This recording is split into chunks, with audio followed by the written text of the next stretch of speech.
Betting college football? You've come to the right place. It's College Football Pick'em, presented by Harbor Jiu-Jitsu on AM 1490 Sports Betting Radio. College Football Pick'em, AM 1490 Sports Betting Radio, presented by Harbor Jiu-Jitsu, located inside the Attilas Gym in Egg Harbor Township. Your host, of course, Nick Kosko, as we lead you up into a weird week in college football. It's December 11th. There's nothing going on except the standalone week that is the Army-Navy game. So I'll give you my pick with that later in the show, since that is the standalone game. But everything else is done, folks. Conference championships are done. The college football playoff is set. The New Year's Six Bowls are set as well. There's more coaching news. Mario Cristobal has gone to Miami, leaves Oregon. So a lot happened since we last talked to you just last week before those conference title games. And speaking of those conference title games just last week, let's take a look at how we did on our picks. 3-2. We had Oregon plus 2.5 against Utah. They obviously got blown out again by the Utes, so they lost the pack. So we lost that one. We had Baylor plus 5.5 over Oklahoma State. They won outright, winning the Big 12. We had Georgia minus 6.5 against Alabama, and Alabama smacked them, and they get the number one seed in the college football playoff. So we lost that one. What else do we have? We had Michigan minus 11 against Iowa. They went out and flat out dominated them. Now, they were up 14-3 at halftime, so it would have been a push. But they ended up winning that game 42-3, so easy win right there for Michigan. And Pittsburgh against Wake Forest. We had Pitt minus 3 to win the ACC over the Demon Deacons, and sure enough, we got that. So 3-2, and we end the season, the 14-week season, 40-28-2. 40-28-2, a solid year of betting in college football. 12 games above 500, 2 pushes as well, but we were firmly in the green despite some scares late in the season. The last couple of weeks we maintained 3 wins. Actually, last 3 weeks we've maintained 3 wins to go above 500 over the last 3 weeks. Before that, it was rough, folks. 1-3-1, 1-4, 1-4. We had a 3-week stretch where we were just getting hammered, could not get anything right, but we end the season 40-28-2.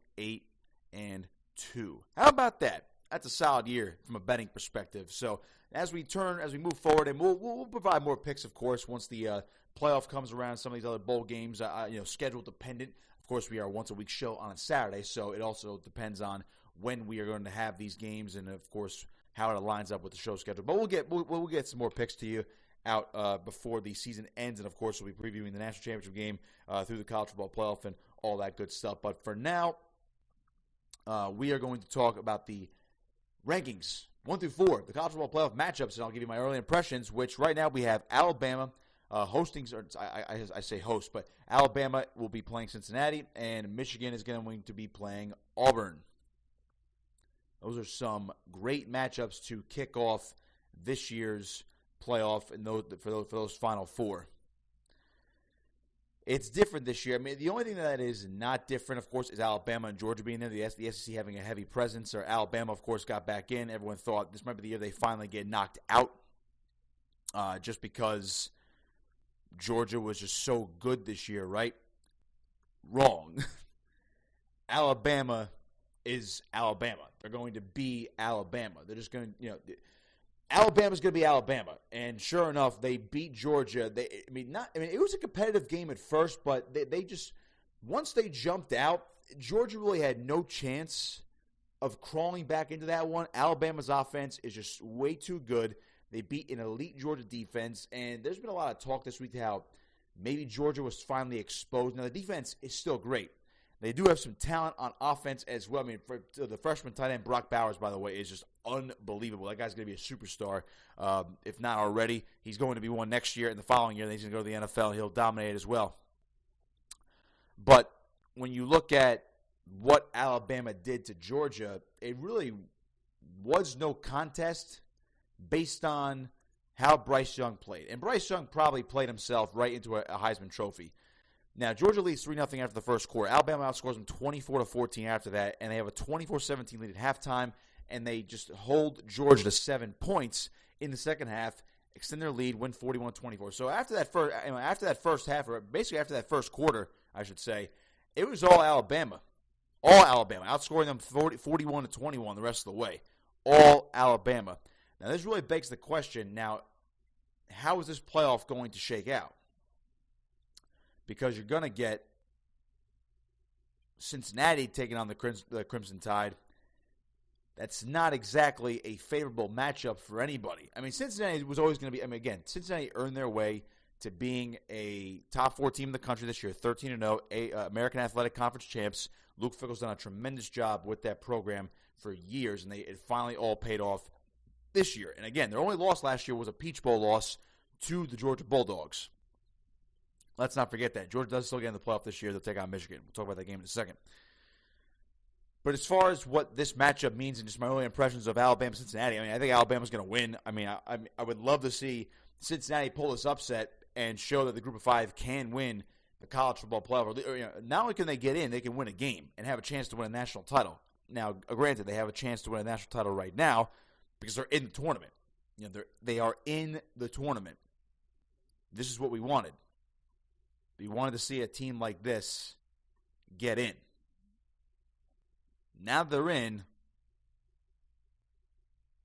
What's going to happen here? It's got to be Alabama. It has to be Alabama. I don't see this going any other way. Now, maybe my opinion will change in the next couple of weeks before leading up to New Year's Eve for this game. But I just don't see this game going any other way other than Bama's going to have a tough game on their hands and they're just going to pull away like they always do. They always do that. The opening line right now, basically across the board, is 13.5, Alabama.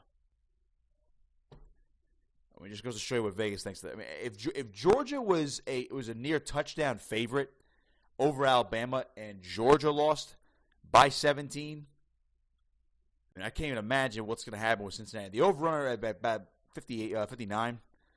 So your total's at 59. It's going to be interesting to see how that changes, possibly goes up or down as we get closer to the game. But frankly, Alabama's got a ridiculous offense. Even Cincinnati, as tough as they are, they're not going to slow them down. They're going to have to get into a shootout. And again, Alabama's turned into the shootout type of team. But they also have a great defense. They have a guy who just got snubbed for a Heisman invite, Will Anderson, their linebacker. He is unbelievable. Led the nation in sacks this year. He's a tackling machine. He's all over the field. He alone can turn the tide of an entire game on defense by himself. By himself. Now, I know Desmond Ridder is a really good quarterback for Cincinnati. They have a great running back in Jerome Ford. But if you mean to tell me that this team can keep up with Alabama, I'm not going to say you're crazy, but I just don't see it happening. Now, this game could be close. Cincinnati has been underestimated for years now. They were vastly underestimated against Georgia last year, and they lost 24-21 on a last-second field goal in the Peach Bowl. And if Cincinnati wins that game, their perception is immediately changed. And now, the perception has changed now because they made the playoff, and they have played a team like Georgia very close. But if Cincinnati had won that game last year, this conversation is entirely different. Now the line might still be the same. Maybe a little bit smaller, maybe around 10 or 11. Knowing the history, but if you're looking at the on the field product this year, Alabama is far and away the best team now. It's clear as day. Everyone thought it was Georgia. Alabama had their slight holes. Not anymore. It's all Alabama, folks. Alabama is the clear-cut favorite to win it all. I think the odds makers are actually giving Georgia a better chance than Michigan. And again, Michigan was the number 2, is number 2, Georgia's number 3, but they're giving Georgia a better shot to win the whole thing because they feel like they're going to be the favorites. And actually, I believe they are the favorites over Michigan right now. Let's see how big it is. So you look at, let's see. Yeah, 7.5. It's already at 7.5. That's what it opened at. Total at 43.5. So that's where it opened. Still very, very early. Of course, we're 20 days. We're 3 weeks away from these games. 20 days away. But it just goes to show you how good Alabama is. They can smack Georgia. Georgia themselves, a 3 seed, they're a touchdown favorite over Michigan, who just won the Big Ten, in dominating fashion and beat Ohio State this year, and Georgia is a heavy favorite over them. In a rematch between Alabama and Georgia, I would think Alabama's going to be a favorite. Not by a touchdown. The odds makers will probably keep it at like 6 or less, maybe 5. That's just my early impression of that. And it's not that I'm not going to give Cincinnati a chance here, but I really can't. I mean, I don't see them winning this football game. Now, leading up to it, could I convince myself to maybe pick Cincinnati an upset? Maybe I could, but I don't think I'm going to. If Alabama were playing Michigan or Georgia in the semis, I think I could convince myself to pick against Alabama. But it's just hard. When you pick against Alabama, you're just asking for trouble. Every year you're asking for trouble if you're going to pick against Alabama. It's as simple as that. It really is. Alabama proved it. They were a touchdown underdog in that SEC championship game. Alabama said, "Oh, we're a big underdog. Pick against us, will you?" Alabama had one loss. Okay, and again, I know Georgia was undefeated. They were the number one team throughout the entire year for the most part, wire to wire. So I get it. I understand Georgia being the favorite, but a touchdown, you're just asking for trouble. I want to know how many people put their money on Alabama and cashed out big time.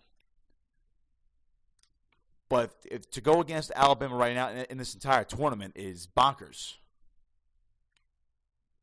So right now I'd be inclined to pick Alabama. And on the flip side of things, Cincinnati, can they cover? Now can they cover? I think Cincinnati has a better chance to cover than they are to win outright, of course. 2 touchdowns, they're begging you to take Cincinnati. Right now, I would be more inclined to take Alabama and the points at 13.5, just based on what they did to Georgia already. And this is Cincinnati's first time in the big spotlight, in the limelight of this magnitude.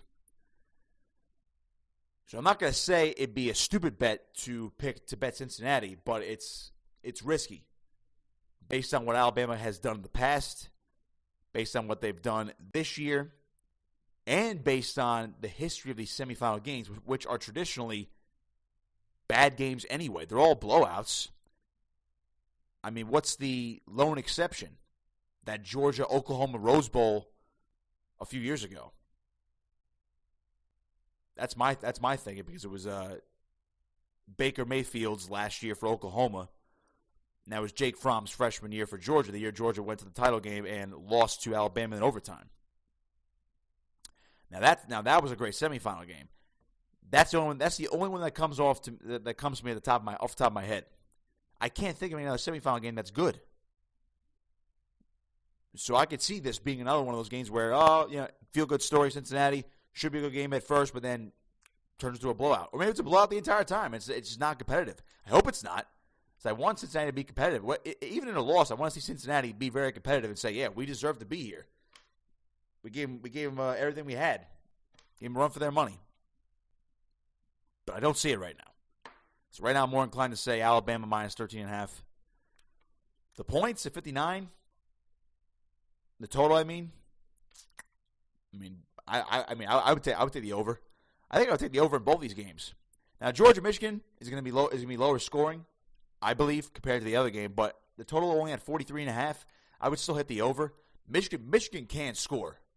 They've proven that they can score. Iowa had their defense is not up to Georgia's standards, but Iowa's got a very, very excellent defense, and Michigan put up 42 on them. And we know Georgia's defense, it's not Swiss cheese. Far from it. But Alabama exposed them a bit last week. They really did. So I could see Michigan put up some points. I would take the over in both these games. But as far as the game on the field, who's going to win, Georgia or Michigan? I want to pick Michigan so bad. Honestly, I'd probably take Michigan plus 7.5 right now. The problem is I still think Georgia's going to win. I'd say Michigan is going to cover right now, but I'm going to pick Georgia right now. And again, I will make amendments in the coming weeks where I make my final picks on these games. But right now, I envision an Alabama-Georgia rematch in the national title game. Now, people might say, well, we don't want to see Alabama-Georgia again. Well, you saw it in a title game a couple years ago. It's one of the great games we've seen in recent memory. Overtime, Tua comes in the second half, throws the touchdown pass to Devontae Smith. Georgia basically blows that lead. Great game. Absolutely great game. Overtime. Georgia was winning in overtime. And Alabama gets pushed back to near midfield. You think, wow, Georgia's going to do this. And the next play, Tua, down the sideline, Devontae Smith. Boom. Touchdown. Alabama wins. If Georgia and Alabama have the rematch, you know that they're the two best teams, and that's the game you want to watch. You always want to watch the two best teams go at it in the title game. Would it be a better game the second time around? I have no idea. It's too early to tell because we haven't seen the semifinal games yet. I want to see Michigan win. In fact, I'm rooting for a Michigan-Cincinnati final, and at that point, I don't care who wins. I would love to see Jim Harbaugh win a title, but I'd also love to see Luke Fickell win a title for Cincinnati, a Group of 5 team. So I think the team you want to root for is Cincinnati. They're just not going to get there. They're not going to get past Alabama. Now, the committee could say all they want, that they wanted to avoid that Bama-Georgia rematch in the semifinals. I take that back. The committee can say all they want. They did not factor that in when putting these rankings in. Because, frankly, I would have put Cincinnati above Georgia. Now, I know it's a stretch, even with the eye test. But Cincinnati's undefeated. They were already number 4. And I get Bama and Georgia basically just switch spots. Or what you could have done was Michigan 1, Bama 2, Georgia 3, Cincinnati 4. But then again, see, there's a lot of double-edged swords here. Personally, I'm fine with Bama at 1 because you beat the number 1 team in the country and you're already number 3. I think you deserve to jump Michigan there. Michigan beat up on Iowa. Now, Iowa top, they were a top 20 team. I think they were 11 actually last week. Might be too high. Might be giving too much credit. I forget now. But Michigan also already lost to Michigan State. Alabama lost to Texas A&M. The committee likely views Texas A&M as a better loss for some reason. I don't know. It can go either way. It was truly a toss-up, but I'm not going to have any gripes about Alabama at number 1. But the committee can tell you all they want that the rankings did not they were not factoring these rankings into rematches. The rematch didn't even come into their minds. That's baloney, folks. They don't want to see potentially the national championship game in a semifinal and then see a potential blowout in the title game. That's what they don't want. Rather, they rather have two potential blowouts in the semis, and then a good game in the final. Which on paper that sounds better, sure. But you should rank these teams accordingly. I would have done Bama 1, Michigan 2, Cincinnati 3, and Georgia 4. Alabama, Georgia have to play each other 3 weeks later. Or 4 weeks later, wherever the case may be. And then you have Michigan against Cincinnati. That's what I would have done. Am I fine with the rankings the way they are? Sure. But don't tell me the committee was not thinking about the potential rematch right off the bat. They wanted to avoid it. Of course they do. Frankly, I'd probably want to avoid it too. But if it comes out that way, it happens. Plus, it makes no sense to quote unquote avoid a rematch when it could happen anyway. It could happen anyway, folks. With these two games right now, I think Bama and Georgia are going to win anyway, and they're going to play each other. So what's the difference if they play each other in the semifinals? Best team's going to win anyway. And the winner plays Michigan or Cincinnati. Then it sets up for better TV. If the committee were really thinking about this, and they're all about the TV dollars, just throwing this out here, folks, you would have scheduled Alabama-Georgia for the semifinals. Huge game, right? Then Michigan-Cincinnati. Michigan, huge market. Cincinnati, not a huge market, but Group of 5. Intrigue. The winner. You're either going to get a huge brand in Michigan or the feel-good story of the year in the finals. In the national title game against Big Bad Alabama or Big Bad Georgia. It would have been set up perfectly. But you can't tell me that didn't cross their minds. They might have wanted to avoid that to totally look like they were going for the TV revenue angle. They definitely avoided that. But you can't tell me that it did not cross their minds. Frankly, that probably would have been the best case scenario anyway. Alabama versus Georgia, Michigan versus Cincinnati, and then you get potentially, you can get Alabama, Michigan. Oh my God, what a national title game! You can still get it. You can still get it anyway. You can still get it anyway. You can get Alabama, Cincinnati, national title game. Wow. Georgia, Michigan, huge markets. Georgia, Cincinnati, that's probably the least liked one, but still, huge market in Georgia, the South. Cincinnati, feel-good story.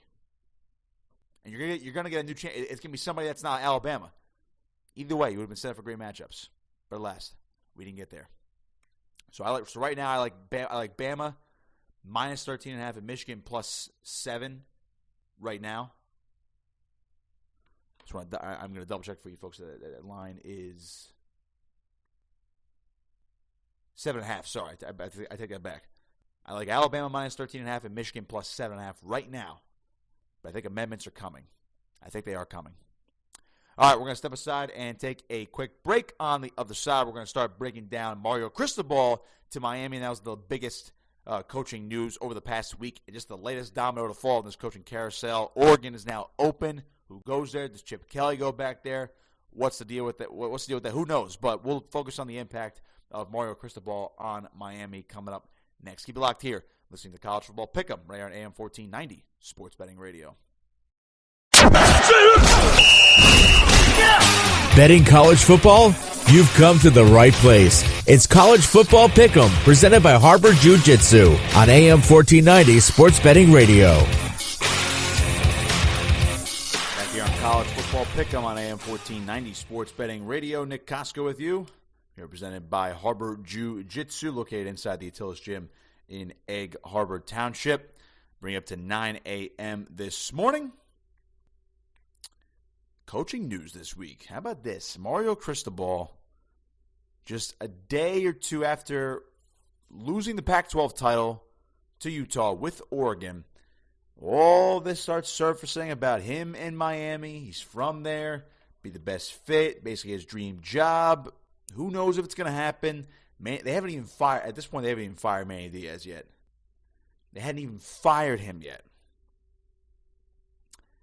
Yet they were trying to make this happen. The Miami boosters made it happen. They paid a lot of money to buy out Diaz, a lot of money to buy out Cristobal from Oregon, and then give him more money on top of it. I mean, it's ridiculous. Ridiculous. Now he's here. Mario Cristobal is the new Miami head coach. What does this mean, folks? What does it mean? Well, the ACC, like the Pac-12, is softer than the Big Ten and the SEC, and probably the Big 12 right now, too. The Big 12 has Baylor on the rise. They just won the Big 12. Oklahoma State's very good. Oklahoma probably going to be very good and great again under Brent Venables after Lincoln Riley left. Kansas State's always a thorn in everybody's sides. TCU could be good again with Sonny Dykes as the head coach. Iowa State's Matt Campbell could get that program turned around again. I mean, they had a down year this year. But, I mean, the Big 12 seems to be more competitive than the ACC right now. The ACC had a down year. So Pitt wins the ACC over Wake Forest. Now, granted, both the teams were pretty good this year. But in a conference that is dominated by Clemson, and like their down year this year, folks, was 9-3. That's a down year. Frankly, that's a bad year for Clemson at this point. For how many times they've made the college football playoff, and how many titles they've won under Dabo Swinney, and how many ACC titles they've won under Dabo. 9-3 is a bad year for Clemson. North Carolina was down this year. Virginia Tech made a coaching change. Virginia is making a coaching change after Bronco Mendenhall said he's going to step down. He wasn't fired. He stepped down. But, I mean, there's so much turnover here now in the ACC. Florida State is pretty much a mess right now as well under Mike Norvell. I mean, Cristobal immediately brings that type of toughness that is going to resonate with that program and fan base. He does because, I mean, again, this guy, he's another Saban assistant, learned under the best. When he took over Oregon, and he was pretty darn good right off the bat. I mean, Mario Cristobal, and he is known around these parts, at least in the New Jersey area, because he was supposed to be the next Rutgers head coach. I'm not even kidding. He was supposed to be the next Rutgers head coach. You know, he was relieved of his duties at FIU. They went backwards in 2012. right? He could have become the next Rutgers head coach. I only say this just for the Jersey connection because he was at Alabama as an assistant at the time. Now, he became the Oregon head coach in January of 2017. Rutgers had talked to Cristobal before they hired Chris Ash prior to 2016. 2016 was the first year of Ash, and then, of course, he was fired a couple years later, and Shiano came back in 2020, and he just finished the second year with the Scarlet Knights. But, I mean, Cristobal was pretty much an afterthought after FIU. Again, you look at what he did. 1-11, 5-7, 3-9. All right, now he picks it up. 2010, they go 7-6, win a bowl game. 2011, 8-5, lose a bowl game. Took a step back, 3-9 in 2012. So he was 27-47 at FIU. Throw the first 3 years out the window. That's 27 losses off that record, just like that. Down to 20 losses. And take 9 off the winning record, off the wins. So he was 18-20 in his last 3 years. But a nice little stretch right there, 15-11 those 2 years. So he was good. He had his moments, but they took a major step back in 2012 and they wanted to make a change. That's fine. But as everybody does, you go to the Nick Saban coaching rehabilitation school, and all of a sudden you're a hot commodity again. Look at Lane Kiffin. Lane Kiffin's the biggest example at this point. He was a mess everywhere he went for the most part. Goes to Alabama, gets the FAU job, a smaller D1 job in Conference USA. Does really well over there. Now he turns into the Ole Miss job. In his second year, the team's 10-2. They were good last year, and also they're 10-2 this year. I mean, Ole Miss was legit this year, 10-2. So of course, Cristobal's going to get turned into a good coach, and then he goes to Oregon, takes over Willie Taggart. Coaches the one game. It was the bowl game, the Vegas Bowl in 2017. So he's 0-1. But his first full year, he's 9-4. 9-4. They win a bowl game, and then the next 2 years they go 12-2. He wins the Pac-12. He wins a Rose Bowl. They're the fifth best team in the country. And then last year, in a down year, they were 4-3 in the shortened year, but they still win the Pac-12. So he's back. He wins back-to-back conference titles immediately in years 3 and 4. I don't even count 2017 as year 1, as he coached one game. So it's essentially years 2 and 3. In year 1, they won 9 games. They lost the Fiesta Bowl in 2020, or just last year, to Iowa State. All right, whatever. But this year they go 10-3. They lost the Pac-12 title game, and then two of the 3 losses this year came to Utah.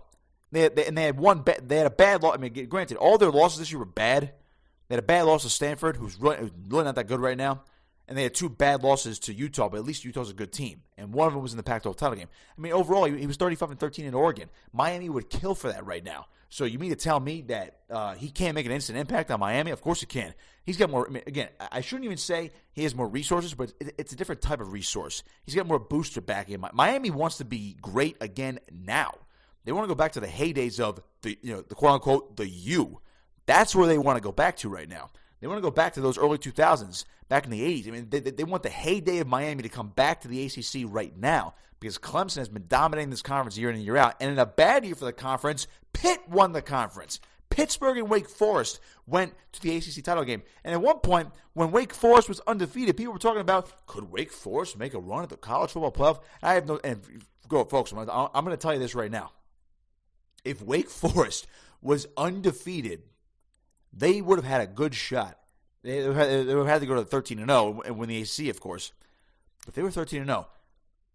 I can tell you right now, the committee would have highly considered them. Say if everything else played out the way it did, the committee would have made a substantial effort to try to convince themselves that a 13-0 Wake Forest team was better than a 13-0 Cincinnati team and sneak them in at number 4, or somehow eliminate Georgia. The fact that Alabama beat Georgia screwed 2 spots because they were both always going to get in, but there would have been that last spot would have been down between. It truly is fascinating. It truly is fascinating. If Alabama and Georgia would have got in, Michigan would have gotten in. Last spot, Cincinnati and Wake Forest, both 13-0. They love them. They love the Power Five. Love the bigger markets. Really isn't a bigger market. But it just goes to show you how open this conference is. Now, Clemson's bound to bounce back. Don't get me wrong. Their bad year was a 9-3 season. And they'll play a bowl game. They'll probably win. If they got hot towards the end of the year, they'll finish 10-3. Okay. But you mean to tell who else is going to change? Sam Howell's gone from North Carolina. He's going to the NFL. Is North Carolina going to be as good next year? How about Virginia Tech with a new coach? Virginia? Is Wake Forest going to be this good again? Pitt, they're losing Kenny Pickett to the draft. Are they going to be this good again? I mean, this conference is so wide open. You mean to tell me with Mario Cristobal, whoever he brings on his staff, they already have a great quarterback in Tyler Van Dyke, who stepped in, who frankly is better than Derek King at this point. And it's nothing against Derek King. Derek King transferred from Houston to Miami, was good last year, and was probably going to be good again this year. But he got hurt, and Van Dyke he's a better thrower. Van Dyke's probably the better quarterback. He's pretty darn good. He's going into next year. He might be the best quarterback in the ACC. He's at least a top 3 signal caller in the ACC next year. He's got to be. It's just off the top of my head. So you mean to tell me a coach with that type of recruiting prowess, a guy who's from there, he has the Miami ties. That'll instantly resonate with recruits.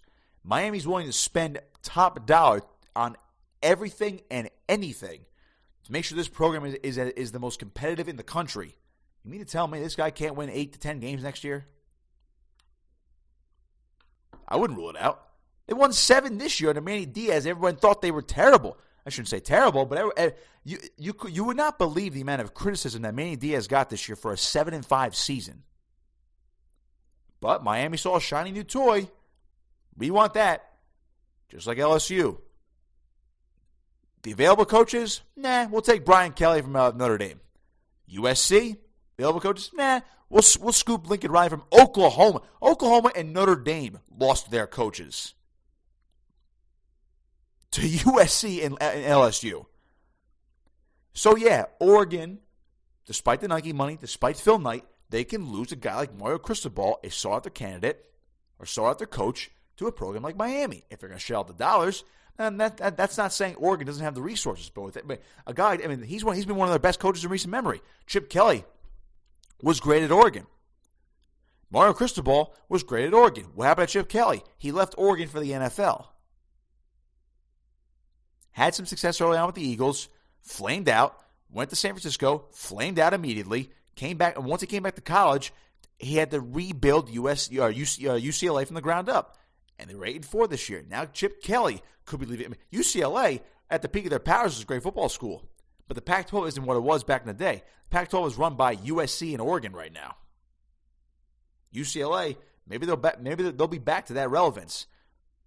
If Chip stays there and all of a sudden it's a USC versus UCLA battle, yeah, they're more relevant. But you mean to tell me, I mean, again, it's that stigma of the Pac-12. So yeah, Oregon, could they have made a competitive offer to Cristobal if they wanted to? Even if they did, sure they could have. They could have shelled out all that Nike money. They have more money than they even know what to do with. They could have tried to keep him. Would he have stayed? I don't know. Miami is considered his dream job. Now, dream jobs go one of two ways. They end up being great because you put all of your time and effort into that job and it becomes the greatest thing since sliced bread. Or you fold under pressure at that dream job and it goes downhill. So now, I personally think they're going to be an 8-10 win football team right off the bat next year. And again, we're talking about next fall. All right, we're not even done with the season yet, and we have to get through bowl season first.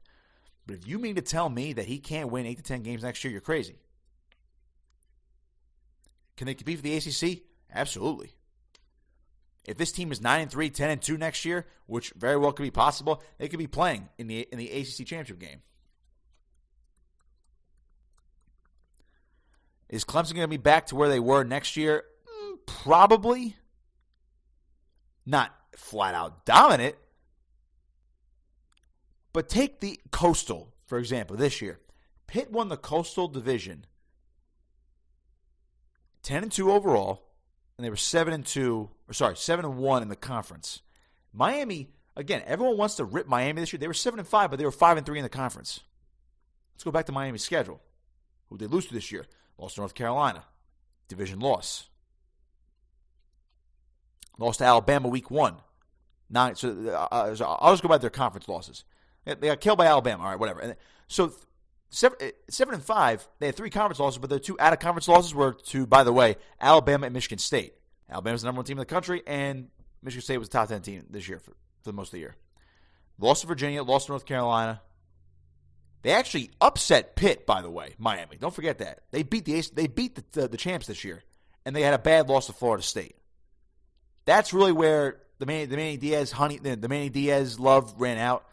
I know they won their last 2 games over Virginia Tech and Duke, but when they lost to Florida State, that upset a lot of people. But look at it, but the other conference losses they had, folks, they lost to Virginia by 2 and North Carolina by 3. And by the way, they lost to Florida State by 3 points. So you combine that all up, they lost all of their conference games by a combined 8 points. One drive goes the other way, or maybe 2 in this instance, because they were 2 games behind Pitt. If they win 2 of the 3 of those games, they're 9-3 overall, but they're 7-1 in the conference, and they edge out Pitt due to the head-to-head, and they go to the title game and play Wake Forest. That's how close they were. They were that close, and that's under Manny. And that was under Manny. Again, you have respect for the defensive mind Manny Diaz is, but that was under Manny Diaz. So you mean to tell me Cristobal can't turn most of this team into next year, plus some new recruits, maybe some transfers, maybe some former Oregon commits go to Miami now, maybe some Oregon players transfer to Miami? I mean, give me a break, folks. This guy Cristobal, again, he's going to win 8 to 10 games next year. I'm telling you. Now it's just a matter of fact, how much pressure is the administration and the boosters and the entire fan base, how much pressure they're going to put on Mario Cristobal next year right off the bat. There should be pressure. If you're that good of a coach, you should be able to win. Again, as I said, 8 to 10 games. Be in contention for an ACC title. You should be able to win that division next year. Again, it's not the other one where Wake Forest. I mean, they might not be as good. NC State will probably be just as good. Clemson's going to be good. I don't know about Louisville. Florida State, who the heck knows? Boston College was 6-6 this year. I mean, I like what they're doing under Hafley, but really, the ACC is down between Clemson and NC State in the other division. And this division is going to be run by Miami. Pitt is usually solid. Maybe Virginia Tech turns it around. North Carolina, if they turn it around and have a better year. They're all 6-6 this year, though. He's going to have a real shot. I don't think Pitt's going to be this good next year. Losing Kenny Pickett. They won't be this good. So you mean to tell me that he can't win at least the Coastal and play Clemson for a title next year? Crazy. You're absolutely crazy. But is there going to be pressure to do so? What if he can't do that? Now, I'm already putting the expectation on there that Cristobal can do this, that he's going to have a chance to win an ACC title with a 10-win team. I'm not saying playoff next year, but I'm thinking Miami could definitely win the ACC. There's a chance. They're going to be one of the 4 teams that can win the ACC next year. Now, does me saying that, and now I know it's just me, who am I? But if I'm saying this, who else is saying this? And if there's more outside media noise like this, how does the fan base, how do the boosters, how does the administration, how do they take that information? How do they take those expectations? How do they take those predictions? Do they say, "Oh, you hear all this, Mario? You gotta win the ACC next year, or you have to get us to at least the ACC title game next year. You gotta get to that week 13 game or week 14 game. Sorry, we have to be playing on Conference Championship Saturday. Have to be, otherwise you're gonna be in real trouble." Not saying they would fire this guy after 1 year. Not even saying they would fire him after 2 years, unless it's totally disastrous and they're wasting their money. He's going to have his time. He'll be there for probably 4 or 5 years at minimum before there's pressure for him to win, or he takes a different. I don't know. Maybe he wouldn't take a different job, but you never know. These coaching carousels are just so crazy. They are so crazy. Lincoln Riley was at Oklahoma for 5 years as a head coach. Thought he'd be a lifer the way he was coaching. Oh, USC is open. Brian Kelly, 10 years in Notre Dame, 11 years in Notre Dame, wherever it was. Lifer. Oh, LSU's coming. LSU's calling. Mario Cristobal. 5 years from now. I mean Saban's going to be here forever. I'm not saying Alabama's going to offer Cristobal the job. What if an SEC program opens up? What if, again, Miami, if Miami's back to where they should be, Miami's a huge brand for college football. But who's to say that Cristobal says, he's very successful in Miami, multiple 10-win seasons, maybe a conference title. Let's say they get close to the playoff one year. Maybe they get to the playoff one year over the next 5-7 years. Who's to say that, maybe Saban finally retires, Alabama comes calling, or Brian Kelly doesn't work out at LSU, or if LSU comes calling Mario Cristobal? What if Florida, who knows, maybe Florida is looked at as a better job than Miami. He wouldn't go anywhere. Folks, he wouldn't go anywhere else in the ACC, I can tell you that. He'd go to an SEC job or maybe a Big Ten job. Who's to say that, Alabama opens up after Saban retires and they want Cristobal? Do you go to Alabama? You absolutely go to Alabama. You leave Miami for Alabama. You do. What if Auburn opens up? Do you go to Auburn? Maybe. LSU? Maybe. Not saying Georgia's going to fire Kirby Smart, but do you go to Georgia or Florida after the next 5-7 years? Maybe Billy Napier doesn't work out at Florida. You go to Florida? There's select jobs in the SEC there. Big 12. Well, actually, at that point, 5 to 7 years from now, Oklahoma and Texas are going to be in the SEC anyway. So, what if Sark flames out? What if Venables doesn't work out? Do you go to Texas or Oklahoma over Miami? There's going to be huge jobs open. Or jobs like that, they're going to want to make changes. Now, sans Nick Saban, of course. Because he'll leave when he wants to leave. And once he retires, then, I'm telling you, when Alabama opens, they can have anybody they want. Maybe they want Dabo. Maybe they want Cristobal if he's this good at Miami. They can have anybody they want. So how long does he last in Miami? Good or bad?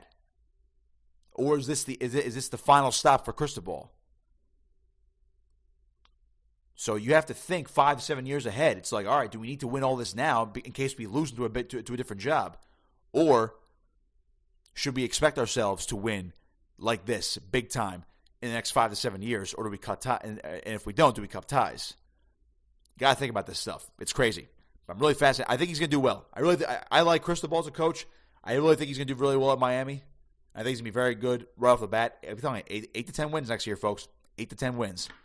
All right, we're going to step aside and take a quick break. On the other side, we'll break down a little bit of Army-Navy and some other news and notes as well. Give you my pick for today's game. I'll be up there. I'll be up there at MetLife. It's going to be very interesting. Bucket list game for me. Definitely is. I will talk about that coming up as well. Keep it locked here. It's College Football Pick'em right here on AM 1490 Sports Betting Radio. Betting college football? You've come to the right place. It's College Football Pick'em, presented by Harbor Jiu-Jitsu on AM 1490 Sports Betting Radio. Final segment of the show here on College Football Pick'em on AM 1490 Sports Betting Radio. Nick Kosko with you, taking up to 9 a.m. Only game going on today. Good old Army-Navy in the limelight. Gotta love it. Of course, there are other games. There are the FCS games. Montana, James Madison, South Dakota State, Villanova, and of course, East Tennessee State, North Dakota State, and Montana State and Sam Houston State. So quarterfinals of the FCS playoffs for that Division I football. Just the one step below the FBS, of course. But the one everybody's gonna have their attention focused on, of course, is Army Navy, America's game, of course. And I will be up there actually for the first time. And right now the line is at Army -8, total set at 35. So old school football, lots of running. Could be bad weather. Who knows? You know how these things change on a dime, of course. So, but we're one of those old school approaches. So I love it. But this is actually going to be my first time ever seeing this game in person. I'll be up there covering it for 24/7 Sports. So from a media perspective, I'm not going as a fan. I have no military background, of course. I have my two late grandfathers were Navy men, and I have a handful of friends that are in the Army. I have my two best friends are members of the Army. So again, father was in the state police as well, so I have a great appreciation for law enforcement and our military men and women across the country. And this game does mean a lot when I watch it. And I'm very excited to see the pageantry of this game. And, again, you'll see the Army West Point students and the Naval Academy students in their uniforms in the stands, doing push-ups after touchdowns, the passion they have for their fellow classmates on the football field. But vast majority of these guys, almost all of them that are on the football field, this is the last game, especially the seniors. This is the last game they ever play of football.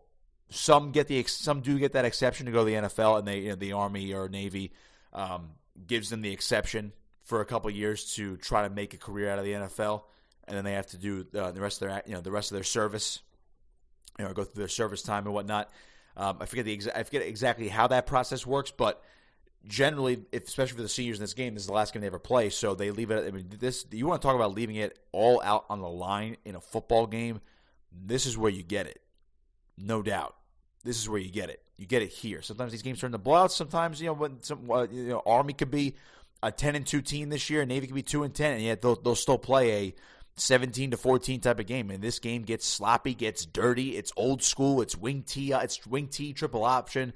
All the great stuff, barely any. Sometimes you'll see more passing in some years than others, but this is as old school and as OG that football can get, and it comes between the two biggest service academies. Now, again, Air Force, it does play for the Commander-in-Chief trophy, yes, of course, but this game has turned into one of the best rivalries in sports. Now, it's a rivalry on the field. Once the game is done, the utmost respect is given out by both sides for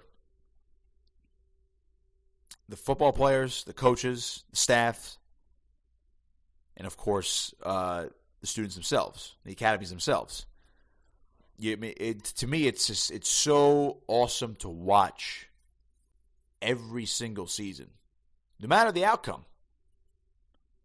I think I found myself rooting for Army years ago just because they were on a big losing streak against Navy, so I generally would root for Army. But, I mean, this game was just so great. And more impactful this year, it's going to be at MetLife up in the Meadowlands in North Jersey. It is the 20th anniversary of 9/11, so I'm sure there's going to be some extra pageantry and some extra ceremonial type things going on for this game. I'm personally looking really forward to seeing it. So, again, I have a lot of respect on both sides, both schools coming together for this epic contest every single season. And if you're even if you're not a college football fan, I really think you should watch this game. Even non-sports fans, you should at least just take some time to just watch portions of it. Even if you don't sit down and watch the whole game, you should take a step back and be grateful for what we have in this country for people like this. For those men on the football field and for the men and women at both these academies, men and women across the country serving in all branches of the military, and of course, law enforcement as well. The ones at the front lines, the firefighters and the medical personnel as well. All those frontline workers, especially over the last couple of years. Now I can't believe it's already 2 years at this point. Dealing with the COVID-19 pandemic has been hard on a lot of people for numerous reasons. So, all these guys, all these men and women deserve our utmost respect, and I can't wait to see this on the field between these two football teams. You gotta love Monken over at Army, that triple option. I know there were some media not cries, but some media members were pushing for Monken to be a low-key new Rutgers head coach a couple years ago. James Cratch. No, I'm just kidding. Love Cratch. He's a big fan of the triple option. And again, if you're talking about the actual football product, I mean, it's actually beautiful to watch. It's so beautiful to watch executed because, old school football was just literally quarterback under center, everybody bunched up, inside handoffs, outside handoffs, pitches. There was no forward pass. You will see some forward passes in this game, of course, but it's when it's executed at its finest, it's just so the offense is so beautiful to watch, and then defending it on both sides, whether you're Army or Navy, defending it, that's also beautiful to watch. These guys are, it's some of the most pure form tackling I see in football. All these guys do in practice and in these games is basically stop the ball carrier. Yeah, there's coverage, and they have to, especially in the modern day college football, in the modern game, they've had to adapt, of course. But I mean, this is just as old school as football can get, and you could see it in the year 2021. And it's going to be awesome. And I'm interested to see how the atmosphere is at MetLife this year, as the game is usually in Philly, and then every couple of years it's back down in Baltimore, so it's a little bit closer to Annapolis. But as an Eagle fan, I wanted to see this game in Philly, but I'm very fascinated to see this game at MetLife Stadium. I mean, that place can get very, very loud. I've been there a couple times. That place gets loud, absolutely deafening. So I'm interested to see how these crowds turn out for the game today. And of course, it's sold out every year. I'm looking forward to experiencing it, even in the press box. I'm looking forward to experiencing that atmosphere for the first time in person. It definitely was a bucket list thing for me to do, to cover or at least go see it in person in some sort of capacity. Army is -8. I'm going to take Army. I think they're just too. I mean, just on paper, they're too good this year. I think they will run away. They'll eventually run away with this game. Probably to get a good one. Total 35. Let's go with the under. How about that? Maybe like a little 24-7 type of game. Thinking maybe a 21-7 type of game. I'll take Army -8 and the under. So we'll go with that. All right, that's going to do it for me. Enjoy Army-Navy today. We'll be back next week as we get closer to the college football playoff, and we'll start talking about some more bowl games as well. So we'll dive into that stuff next week. And if any other coaching news breaks, of course, we'll talk about that next week as well. You've been listening to College Football Pick'em, presented by Harbor Jiu-Jitsu, located inside the Attilas Gym in Egg Harbor Township, right here on AM 1490 Sports Betting Radio.